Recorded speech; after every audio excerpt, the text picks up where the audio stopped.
Today on Mina Studio, plugging your acoustic guitar into your cell phone.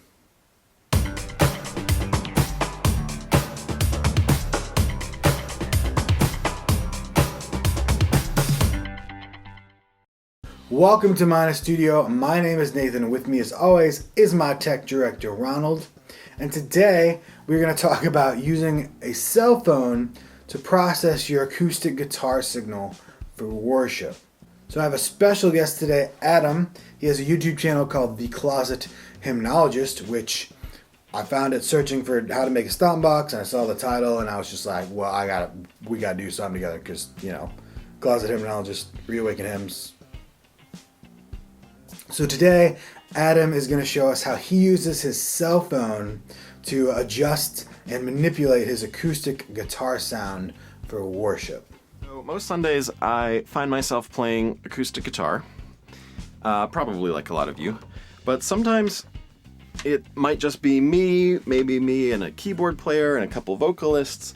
So over the years I tried to figure out ways to get the most out of my guitar sound, not just in terms of it sounding good, which is obviously important, but also having the ability to make a fuller, richer sound for when I don't have a lot of other instrumentalists. So in this video, I'm going to walk you through my own acoustic guitar rig, the setup that I use for live worship, starting with the simplest things and working up to some of the more complex things that I do. As a point of comparison, I will just play a little bit on this guitar direct in. I'm plugged in through my pickup, and you'll hear what it sounds like before I really do anything.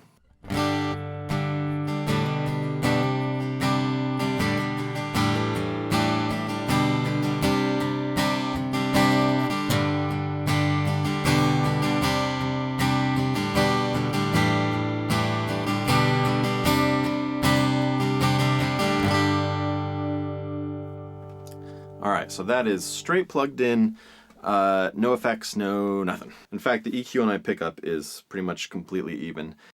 Now, I have to say, unfortunately, the setup I'm talking about is not available exactly on Android. Some of the apps I use don't work with Android. I'm not saying that you can't do something like this on Android, but this exact setup probably won't work. I'm using an iPhone 6S in this case, so it's a little on the older side, but it still works just fine. So the next thing you're going to need is some kind of digital interface, some kind of way of getting the sound from your guitar into the iPhone. And for that, I recommend the Irig HD2, which goes for about $100. So it's not cheap. You can get sort of an analog version of this for $30 or $40. I don't recommend it. I just don't recommend it. I don't want to go into all that now. It's worth the extra money to have the quality of an actual, truly digital interface. This is the Irig HD2. I've also used the Irig Pro. The Irig Pro runs for $143, so it's more expensive, and they're kind of apples and oranges. The Irig Pro has a lot of different interfaces, so you can plug a mic into it, you can use it for phantom power, to a microphone that needs phantom power. You can plug MIDI into it. This is strictly like a guitar input. It's really made for guitar, but the nice thing about this that the Irig Pro doesn't have is it also has a 1/4 inch output for going to an amp or a PA or something like that. And more importantly, it's $43 cheaper. So on the Irig HD2, you've got a headphone jack, which is great if you want to just use headphones. You've got a port to connect it to the phone, and then on the bottom here you've got an input and output 1/4 inch jacks. You've also got an input gain knob on the side and an output knob on the other side, as well as a really handy through switch. So if you want to just turn it all completely off, you can just flip this switch off and it'll essentially just send your guitar signal through it without going through the phone. I've actually taped off my input and output things because I don't want them to accidentally get bumped, and I liked the way they were set, so I've taped those off. Alright, so now we're connected. I've got some headphones because I want to be able to hear what I'm doing. Let's talk about apps. So the first is AmpKit Plus from Agile Partners. It's an amp and pedal simulator. Well, it's free, except if you spend $20, you can unlock everything. And everything is a lot. Tons and tons of pedals and amps and cabinet simulators and microphone simulators. More than you really need for acoustic guitar, but if you're an electric guitar player, tons of options. And I think it sounds really good. There's a lot of other amp sim software or apps out there. I have dabbled in some of the other ones. I really like AmpKit the most because I think it gives you the most versatility. It's so versatile you can set things up however you want, but I'll kind of walk you through my own setup for acoustic here. So the way it works is you've got all your pedals here that you've assigned to this particular sound. You can turn them on and off by pressing on the pedal. You can press like on the pedal button. You can press on the pedal itself to open up controls for the pedal. And then you've got an amp simulator here and then a cabinet simulator here. So I've got a noise gate here. Just in case anyone's curious, I'll actually click on these so you can see the settings. Then I've got the ensemble pedal, which is a chorus pedal, which I don't use all the time, but I'll get back to that in a little bit. It's one of the advantages of this setup. I can turn that on and off. Right now it's off.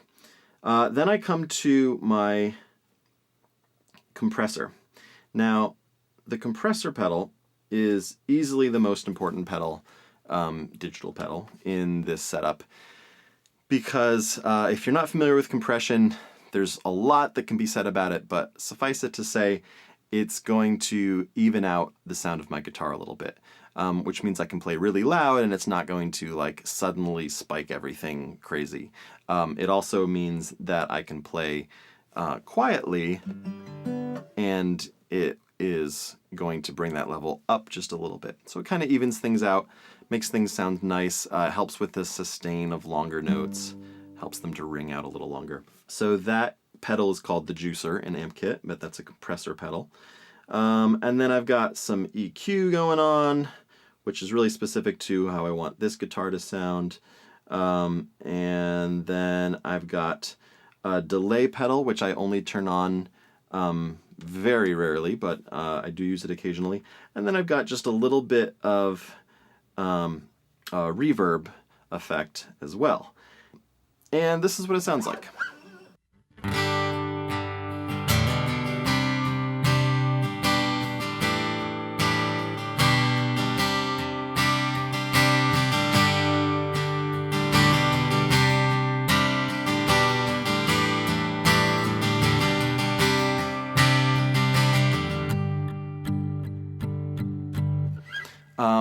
Yeah, so that's just a really nice, just a nice guitar sound. And one of the nice things you can do is you could turn on, for example, the ensemble pedal for a slightly different sound.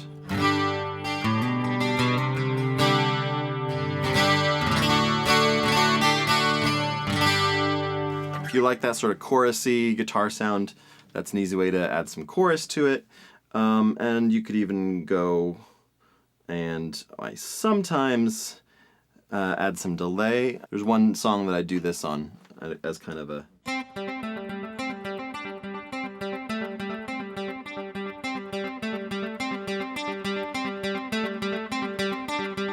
So you've got all of these pedals. I mean, we've got a lot more pedals than what I just showed you here. So you could really go nuts.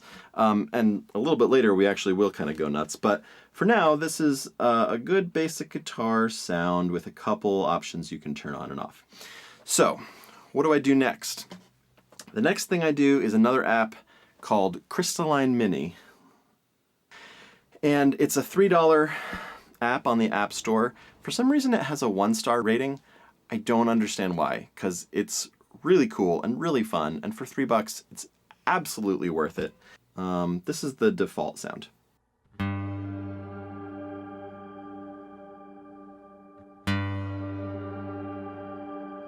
So it takes the sound that it's getting, and it kind of does all this mumbo jumbo to it. and it can do some weird things.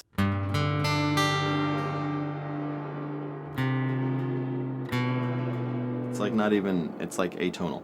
But anyway, so the way it works is you can choose these pre-made setups, or you can kind of create your own and save your own. So I've already made a setup that I like to use, and what I use this for is essentially creating kind of a pad, a responsive pad. So it can help fill out the sound, it can give it a little bit of like a kind of modern synthy touch without going too far, but it's totally responsive to what I'm actually playing. So Crystalline Mini will also work side by side with AmpKit. So AmpKit is generating its sound, Crystalline's generating its sound. They happen at the same time. You don't need another app like AudioBus or something to mix the signals.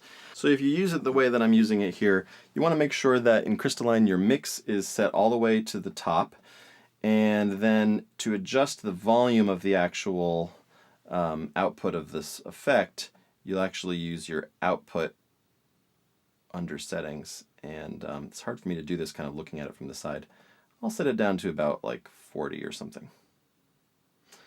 All right, and this is a little bit of what that sounds like.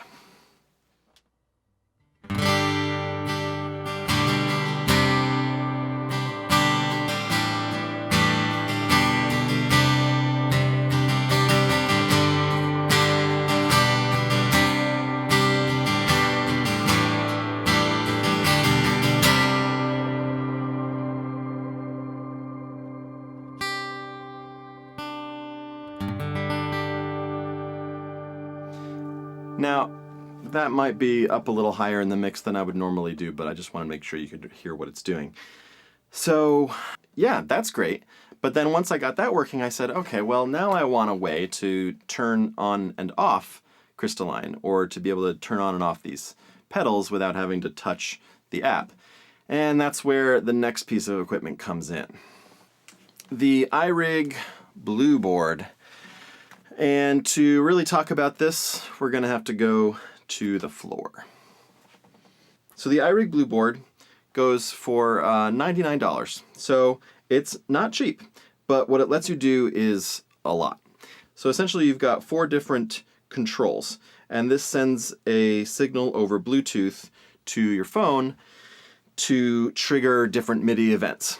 It also has a couple inputs for expression pedals. So you can really do a lot with the Blueboard. So let's go ahead and open up the Blueboard app. And when you're doing a setup using the Blueboard, you want to open up the app first. And if the Blueboard is on and your Bluetooth is on, it'll find it automatically. So let's go ahead. So we're back to our original sound, that AmpKit sound. But I've got it set up to unmute Crystalline when I press this first pad here. Now you can hear Crystalline is mixed in there. And then you've got,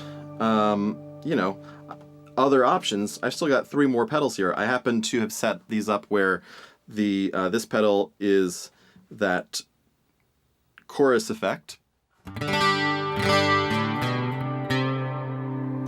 And this pedal is that delay effect. So this is a pretty wild sound for an acoustic guitar, and sometimes it's nice to use it.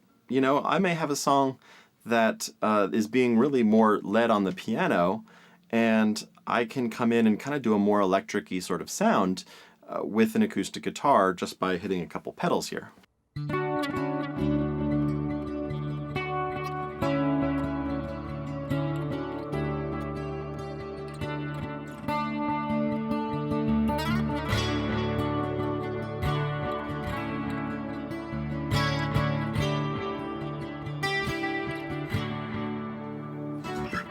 So anyway, the iPhone running AmpKit and running Crystalline Mini, and all controlled via a Blueboard. That's a very happy place, and I was happy there for a very long time, and I'm still happy there. A lot of times that is basically the setup that I use.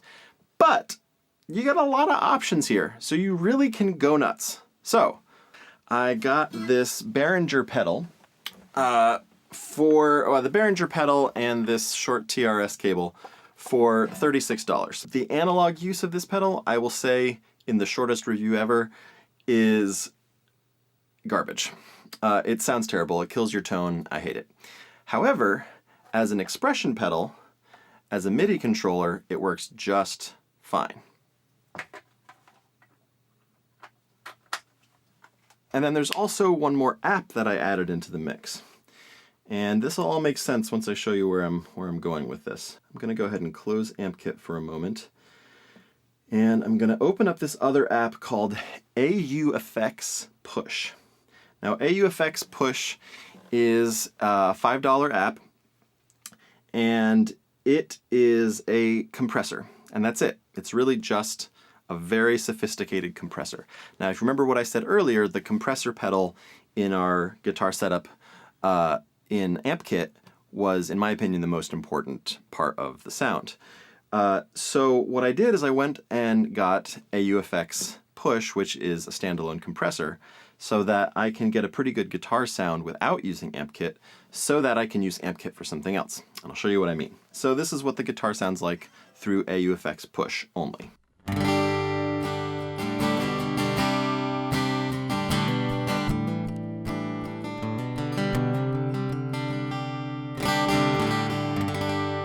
It's actually a much better compressor than the one built into AmpKit, but it's just a standalone compressor and that's it.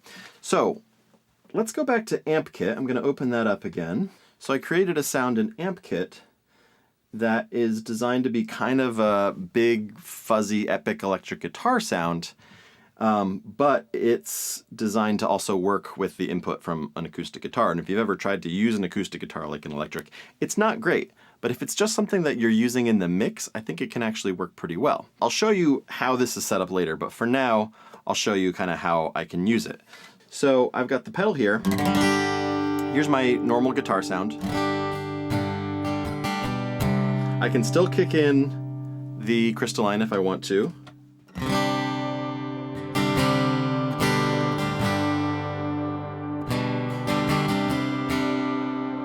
And then I can still kick in the other sounds if I want to. Oh, sorry, I can't kick in those other sounds because that was part of my acoustic setup in AmpKit. So I can kick in crystalline, but what I can kick in is using this pedal, I can ease in a sort of distorted electric guitar sound.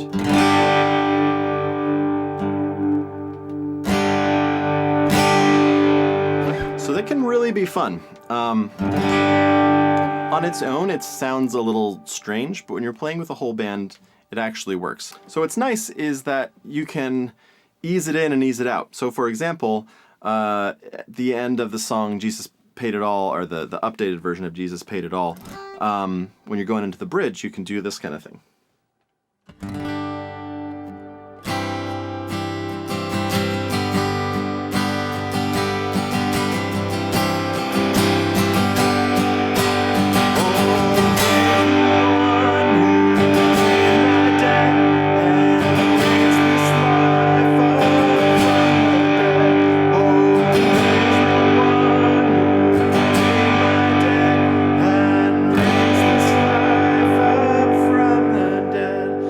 Sound a little intense on its own, but with drums and the whole band going, a lot of times people don't realize that they shouldn't be hearing that sound. It just kind of fills the sound out and works. So one of the great things about AmpKit is you can see this other kind of view, and it shows the direction of the sound. So I don't know how well you can see this in my close-up, but basically I've got a distortion pedal of one kind, and then kind of another distortion compression pedal. Then it goes to the amplifier and to a cabinet simulator, and then I've got an EQ, which I'll come back to in a little bit. Then I've got a noise gate, and then some delay and some reverb. The way that I made it controllable, I don't know if you can see this here, I'll click on it. When I move the pedal, it moves the knob. And when the knob goes, or when the slider goes all the way up to positive 12 dB, it basically is the same as bringing all these back up to the middle. So essentially brings things back to normal. Now, the reason I have a noise gate later on in the signal flow here is because negative 24 dB is actually still lets a little bit of the sound bleed through. So I have put a noise gate after it so that when I have the pedal all the way down, that noise is so quiet that the noise gate actually filters it out. And that way I can essentially completely mute it, but also still bring it in kind of subtly if I want. All right, so why is this a hack? If you've been doing the math, I have a guest. I'm recording something, okay? I'm recording something. But can I just sit? Can you just sit? Yeah. Sure. Okay, be careful. So why is this a hack? You know, usually hacks and DIY things save you tons of money. Well, I really do think this saves you tons of money, even though if you've been doing the math, you'll see that I spent like a total of $264 on this whole setup. So there's two reasons. Hi! Okay, there's two reasons. Pedals will cost you anywhere from, you know, $50 to $250. And can you just, so you could spend, you know, about the same amount of money and probably get a couple pedals, but you'd have nowhere near the kind of variety and versatility that this setup provides. Yeah. Thanks. Plus, if you play electric, I mean, there's so many sounds you can create with AmpKit. Yeah. I've just scratched the surface. Oh yeah, and the other reason is because if you had this much hardware equivalent, it would probably take up like 4 duffel bags worth of stuff. So it's just a lot easier to transport around. I can put everything I need for this rig in my guitar case except for the pedal. So an audio purist will tell you that it doesn't sound as good as real pedals, and they're probably right. But it's kind of a law of diminishing returns thing. Okay. Maybe it sounds 90% as good, but it costs 10% of the alternative and weighs a great deal less as well. Okay, can you help me close things off? Oh man, that was so good. Thank you so much, Adam. That was kind of weird, but really cool.